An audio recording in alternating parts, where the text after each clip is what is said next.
What's up, guys? It's your boy Austin Rutherford back again. I hear way too often, I want to get into real estate. How do I get into real estate? Or how do I buy my first rental property? It's questions I get all the time about people looking to get into real estate as quickly and as early as possible. Some way overcomplicate this process. They think buying a rental property is way more complicated than it actually is. So I'm going to simplify that here for you. I bought my first house when I was 19 years old. And you can as well. Most overcomplicate this entire process. They usually think owning property is only for the rich and wealthy. That's not what it is. But they also ask the same question. Well, what if it doesn't work? What if I lose money? What if it's a bad investment? What if it's a great investment? What if it's the best decision you ever made in your entire life? What if I told you you could buy a $200,000 duplex for less than $10,000? It's game over. And that's exactly what I'm gonna show you here. So let's get into it. But wait, make sure you hang out to the end because I'm going to give you my deal analyzer spreadsheet, my rental calculator that we're going to go through right here in this video. I'm going to give it to you at the end of this video. So make sure you hang around. Step number one is saving up for a down payment for the house. A down payment is the difference between what the property's worth, what you're buying the property for, and what the bank will loan on the property. And there's two types of loans out there, and there's different types of down payments for both of them. The first one is an owner-occupied mortgage. You can buy a 1 to 4 family property, but you have to live in one of those units. So if it's a single family, you gotta live in it. If it's a duplex, you gotta live in one of them. If it's a 4 unit, you gotta live in one of them. For these types of properties, you need 3.5% to 15%, depending if it's FHA or a conventional loan, as a down payment. So if it's a $200,000 duplex, you need $7,000 to $30,000 as a down payment on these properties. Or you can buy that same 1 to 4 family unit and not live in any of the units. So it is not an owner-occupied property. It is a investment property, and you're planning on buying it and keeping it 100% for investment purposes. In circumstances like these, you need to have 20 to 25% as a down payment. So if it's a $200,000 building, you need $40,000 to $50,000 as a down payment. So first things first, you gotta start saving money for the down payment on your property. And the best way to get started in this business is by getting an owner-occupied property, that FHA 3.5% down payment property, living in one of the units, and then start buying more and start trading up. Easiest way to get into the game. Step number 2 is you have to understand debt to income. Debt to income is the amount of debt to the amount of money that you bring in. So there's different structures for different types of loans. And they're gonna go back 2 years on your tax returns to see what you made the previous 2 years and then average those 2 years. So if you made 50 grand one year and 100 grand the next year, average $75,000 is what you're going to qualify on. And if you do a conventional loan, you can have 45% debt to income. So it's your gross monthly income. If your job pays you $4,000 a month gross, then 45% of it, no more than 45% of it, can be used for expenses. What are expenses? Expenses are like car payments, student loan debts, mortgages, anything that shows up on your credit history, credit card debt, anything that shows up on your credit history is included in those debts. So for this example, 45% DTI, you bring in $4,000 a month, your total monthly expenses cannot be more than $1,800. So that includes your car payment. Let's say you got a $300 car payment. That includes your student loan payment. Let's say you got a $300 student loan payment. So you got $600 in debt and you want to buy a new house. Your total new mortgage payment cannot be more than $1,200 because all of that combined is $1,800 or less. The other option is to go with an FHA loan. A very similar loan, just has different DTI requirements. This loan, you can go up to 56.99% debt to income. So in the same exact example, if you're making $4,000 a month gross income, your total expenses cannot be more than $2,279.60 per month, which includes the same exact thing. Your car payments, your credit card payments, your student loan payments, and the new mortgage that you're going to be obtaining. And then the benefit of doing this and buying a 1 to 4 family building, if you buy a 2 or 3 or 4 unit building and you plan to rent the other units out, then those count as income for you. They will count that on your income. So if you're making $4 grand a month now, if you rent those other units, you'll make more money and you can qualify for a higher payment. And then buying multifamily investment properties, something that you plan on renting out, will help your debt to income. Number 3 is you have to have good credit. Your credit score matters. You gotta have good credit to be able to qualify for loans. As of making this video, May 2020, to qualify for a loan, your credit score on an FHA loan has to be 500 points or higher, and on a conventional loan it has to be 620 points or higher. And the difference between the two, you get better terms and interest rates on a conventional loan because you have better credit than you do on an FHA loan, but you can qualify for both. So very simply put, the higher your credit score is, the lower your interest rate's gonna be. The lower your credit score is, the higher your interest rate's gonna be. The higher your interest rate is, the more that house is gonna cost you every single month, which means the less you can qualify for. So if your payment on the same exact house is $1,000 versus $1,200, you can buy a bigger house over here because you can afford more. So ways to increase your credit score as you're trying to build up to buying a new house: paying off late payments, not missing any more payments, not getting evicted, not getting foreclosed on. Pay the bills that you owe, and that's what helps your credit score. And the other way to do this is to get a cosigner. You know, if you're very young, just getting started, you don't have, credit, you don't have income, the other option is to get somebody to co-sign on the loan. So, random neighbor probably is not going to co-sign on the loan for you. But if you have a family member or a friend or an aunt or an uncle or something like that, that would be open to co-signing on the loan for you, that would help a lot, because then their income would help you qualify on the debt to income ratio, and their credit would help you qualify on the credit. But then they're liable for the loan as well. So they have to really, really believe in you or really, really love you to be able to co-sign for you. Number 4, now you got to start talking to your lenders. Once you understand the down payment and the debt to income ratio and the credit score, now you have to go out and talk to a lender. So where do you find lenders? You can ask around. Most people know lenders. You can post on Facebook, ask for a referral to a lender.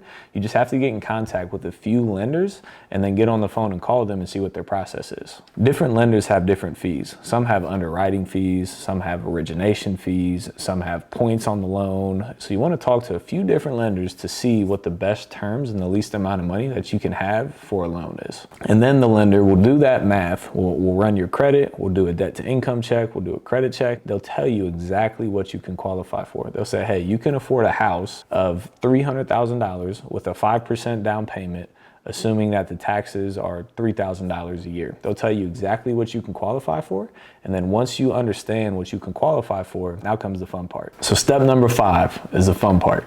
Now you gotta start looking for a house. You need to find a licensed realtor that's in your area, wherever you're trying to buy a house, and then let them know what you're looking for. Let them know you're looking for a 1, 2, 3, 4 unit building, whatever you wanna buy, in certain zip codes, in certain neighborhoods, within that price range that they told you, that you want 2 beds or 3 beds, whatever it is that you want to buy, tell them those guidelines, and then they'll set you up on a search. So anytime something new gets listed in your price point and in your certain location and with your certain property descriptions, you'll get an email that says, hey, new property listed, 123 East Main Street, duplex in the zip code that you liked. And then you get to evaluate those properties. Step number 6. It's money time, baby. You get to evaluate the property. You get to look at the property and see if it even makes sense. See if it makes sense in the cash flow perspective to see if you even want to put in an offer to buy the property. So you're going to start evaluating these deals as they come in. You're going to look to see if they cash flow. You're going to look to see if you want to live in it as an owner-occupied property and live for free. Have the other side pay your mortgage. But there's certain numbers that have to happen. You got to have a certain, mortgage payment. You got to have a certain income level, a rent amount. You got to have all those things to make it make sense. Simplest forms, your total income minus your expenses equals your profit. We're going to jump into my computer right here, and we're going to go through what this spreadsheet looks like and how you can evaluate these deals. So here's how we evaluate properties. This is the spreadsheet that we use right here to evaluate properties. So we're going to make some assumptions here. Let's say it's a 2-bedroom duplex. So it's 2 units, 2 bedrooms apiece. So you're going to do 2 units, and then you got to find out what the property taxes are. So you go to your auditor, you type in the address, and it tells you the property taxes. Then you have to talk to an insurance agent to get an estimate on the insurance for that property. So let's say the insurance on this is $900 a year.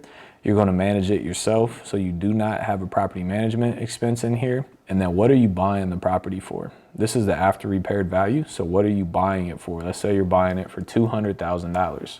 So this spreadsheet is set up to have a 25% down payment. So if you're talking with a lender and you're doing an owner occupied property and you're only putting 3.5% down, you can change this to 0.035%. And then it'll do the calculations for you. So if you want to change it, that's how you change it. So let's say you're buying a $200,000 property with a 3.5% down payment. At your interest rate, they quoted you at 4.5% in a 30-year mortgage. That means your total loan amount is $193,000, which it automatically calculates your payment. So the blue is what you fill out, the white is what you don't touch. So it'll automatically calculate your payment right here. That's good to go. So you got $977.90 in principal and interest every month. You got $208.33 in taxes every month, and you got $75 in insurance every month for a total monthly mortgage payment of $1,261. So now you got to find out what the income is going to be. So if you have two-bedroom units, you got to find out what the income is going to be. So you want to type in the zip code that your property's in, click this drop down, make sure it says for rent, and go to Zillow.com for rent, exact match if you want to do that. So only two-bedroom units. And let's say, our property is, our property's right here. So you want to look in the general vicinity to see what houses are renting at. So this is 2-bed, 1-bath, $1,200, decent renovation. This is 2-bed, 1-bath, $1,200, fully renovated, nice cabinets, countertop, stainless steel appliance. This is $1,100, fully renovated. So it looks like the area is going between $1,100 and $1,200. If you look at these, $975, these are nice as well. So, maybe $1,000 to $1,200. So I'm gonna put an $1,100 rent per unit, meaning that your total monthly income is $2,200 and your total monthly expenses are $1,261, meaning that you make $938.76 per month, or you can live in this property, rent the other side out, and only have to pay $161.24 every single month. So this is a tremendous way to evaluate properties very, very quickly. Just so you know what I see as a good property, monthly profit, and this is going to vary widely depending on the area that you're investing in, like what state you're investing in. The way that I look at it is I want to make $300 to $400 profit per unit. So I have 2 units and I'm making $938, which is 469 cents per unit. So this is a great deal. I'm happy with this. Let's say the rent on this was only $950 a month. I'd only be making $319.38 per unit. I would probably still do this deal because you're still making a pretty solid amount in rental income. So this is how you evaluate properties. This is how you do it. If you got to pay gas or electric or water, or you got to pay somebody to cut the grass, you can add that in here and it'll add to this line right here. It'll add to your total monthly expenses. But if you're living there, you can do all these things yourself. So that's how you evaluate a deal. Again, every area differs depending on how much money you want as a return. But that's the spreadsheet. If you want the spreadsheet, hit the link in the description below and I'll email you a copy of the spreadsheet. While you're doing that, while you're down there looking at the description, if you could drop a comment and a like, it would be greatly appreciated. YouTube loves the algorithm. When you get likes and comments, just hit that like button, drop a comment that says, hey, thanks for the spreadsheet. It would be greatly appreciated. Step number 7, you got to make the offer. Do not get emotional with this. When you get started, you're going to go look at a house, you're going to fall in love with it, and you're not going to make logical decisions. You have to make decisions with investment properties based on the numbers. Put the numbers into a spreadsheet and make the decision based on the spreadsheet. Do not get emotional with this. Do not overpay for a house because you just love the house. Make sure that it makes sense as an investment property, because at some point you're going to move out of this property and you're going to have to rent it, and it's going to have to make cash flow and it's going to have to make financial sense. And that's why you only make decisions based off of the spreadsheet, based off of the numbers. And then when you're making the offer, your realtor will help you with this, but the terms of the loan, the closing date usually is about 25 to 30 days because your mortgage company needs that time to get you qualified and get the appraisal back and everything for the loan. But the important things that you need to have in there is you really want to have a 5 to 10 day inspection period so you can go in and evaluate the property and make sure it's in the condition that you think it's in, and a remedy period of like 3 to 5 days. And what that does is if you inspect it and there's a lot of things wrong that you were unaware of, you can still ask the owner to fix those things within that remedy period to continue forward and buy the house. So you want an inspection period, you want a remedy period, And again, the loan approval time, the closing timeline, make sure you put enough time in there, usually 25 to 30 days, so your lender can get the house done, can get the mortgage done. You don't want to put close in 10 days, and then your mortgage lender won't be able to close in 10 days, and then you just screwed up. You make the offer, and then this is when your heart drops. You get real nervous, like, oh crap, did I overpay for the house? What if this is a bad decision? I've been there, I've done that. I couldn't sleep. I literally stayed up all night, so I've been there. But if you make decisions based off a spreadsheet, based off of the numbers, you're good. Don't sweat it, don't worry about it. Let's keep moving on. Boom, step number 8. You get your offer accepted. Now's the fun part. You get to go in and inspect the property like we just talked about. So you want to hire an inspector, a home inspector, to come in and inspect the property. They'll look at things like the electric, the furnace, the AC, the water, the plumbing, the heating, the cooling. They'll look at all the things in the house to make sure that the house is a solid investment. So you hire them to go in there and inspect the property, and then they'll give you an inspection result. So you can go through the inspection result and see if there's anything glaring that you were unaware of. Maybe you have to put beams in the basement. Maybe the basement flooded. Maybe the roof is 40 years old and needs replaced immediately. It all depends on the condition of the property, if this is a solid investment or not. The numbers can be phenomenal on paper. They can look great on paper, like you're going to make a lot of money. But if you get that inspection done and it's got a 30-year-old roof and a 30-year-old furnace and a 30-year-old air conditioner and a 25-year-old hot water tank, and it needs the kitchen done and the tenants are about to move out, and it needs paint and carpet, if it needs all those things and you buy the property as is, 1, 2, 3 years from now, those items are going to start hitting, and you're going to have to start dumping thousands and thousands and maybe even tens of thousands of dollars back into this property. So you want to make sure that the high ticket items, which are the roof, windows, furnace, air conditioner, and hot water tank, are in decent shape. You don't want all of those things to be at the end of their life expectancy, which are usually 25 to 30 years, depending on what it is. You want to make sure that most are in good shape, maybe 5, 10, 15 years used, so you don't have high ticket items that are going to continuously come up for repair, because that'll negate your cash flow. So you want to have a solid property, you want it to cash flow, and you want it to be in good condition. And let's say that you did get the inspection done and it has an old roof and an old furnace and an old air conditioner. You don't just move on. That's what the remedy inspection period's for. That's what the time is for you to tell the seller, hey, we got an inspection done on this property. I'm still very interested, but the roof's 30 years old, the furnace is 30 years old, and the air conditioning unit is 30 years old. Now, although the roof's not leaking, I do need you to replace the furnace and the air conditioning unit before I can move forward with this property. And then you and the seller negotiate, and they say, yes, I'll do it, or no, I won't do it, or maybe I'll do half of it. And you guys negotiate and try to come to an amicable resolution. And if they do agree to what you are happy with, then you move forward and buy the house. And if they do not agree, then you rescind your contract, you get out of contract on the property, and you start over, start looking at a new property. Do not think you need to buy the property and it doesn't make sense just because you have a little bit of money, you paid $200 for a home inspector, and you spend a little bit of time looking at the house. Do not make a decision to buy the house simply because of that. It has to make financial sense, and it has to be in the proper condition. And last thing, make sure you walk through the property 24 to 48 hours before closing, because we've had houses that we've almost purchased and the basement's flooded 2 days before closing. So if we would have bought it, that would have been our problem. But we caught it before we bought it. So the homeowners had to go in and file the insurance and get the claim and pay us and fix the issues because we checked it before we closed on it. So walk through the property 24 to 48 hours before closing so you can make sure that it's in the same condition as it was before you close on it. Boom. Now you guys agreed to a remedy. You're ready to rock and roll. The lender says you're good to close. Now you got to schedule a closing date. You schedule a closing date, you wire your money to the title company, whatever money you have to bring, the down payment for the property. You wire that money to the title company, you set a closing date, and you go out there and sign the loan. But before you sign everything at closing, you want to make sure that the numbers are the same. So when you do this calculation in your spreadsheet and it says that your principal and interest and your taxes and your insurance should be, $1,256 per month, on your closing date, they'll have a piece of paper that shows you what your monthly mortgage payment is.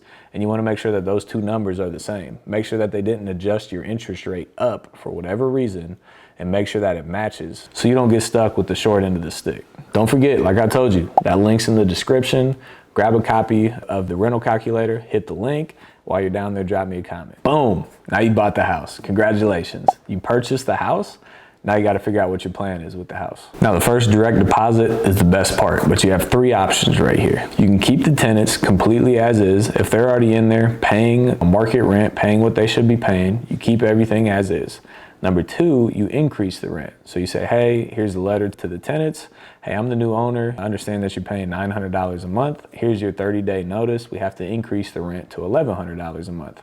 Now, some of them may leave because they can't afford the increase, and then you just put a new tenant back in the property. Or option number 3, the property needs so much work, you give a notice to the tenant, say, hey, here's your 30-day notice to leave. Tenants leave the property, you go in there, fully renovate the property, place new tenants in, and then start renting it out. Whatever the option is, that first time that direct deposit hits your account, the first time that tenant pays you rent, without you having to do any work, is one of the coolest feelings in the world. And then you just want to sit there and multiply it and get more and more and more rental properties so more and more people can start paying you. So you got to send them a letter, you got to give them a notice of one of those 3 options, and you got to tell them where to send their new rent payment. You got to say, hey, I'm the new property owner, here's my payment information, whether you want it mailed to you, whether you want direct deposited into your bank account, whatever it is, send them a letter, let them know, and move forward. And then step number 11, repeat the process. It's such a great feeling when you own a property and you're making money without having to do any work, when you're making passive income. So now you want to start repeating the process. Getting your first 1 to 5 units is the difficult part. You know, you're making $300 a month on 3 units, meaning you're making an additional $900 per month. That's not like life changing. Yeah, it's going to help, but it's not going to be like, my life's changed forever. I'm going and buying a yacht. I'm taking a trip to Vegas. It's not going to be that because it's hard to get those first units. But once you start getting 10 units and then 20 units and then 30 units, that money can really start adding up. For me, I own 30 units right now and I make over $12,000 a month net in my pocket every single month just from owning these properties. So as you continue to build and as you continue to buy more and more properties, that bottom line, that net profit line goes up a lot faster because you start multiplying that. And the best part of it all, it's easier to qualify to buy more properties because you have so much income coming in from these properties, your debt to income ratio never becomes an issue.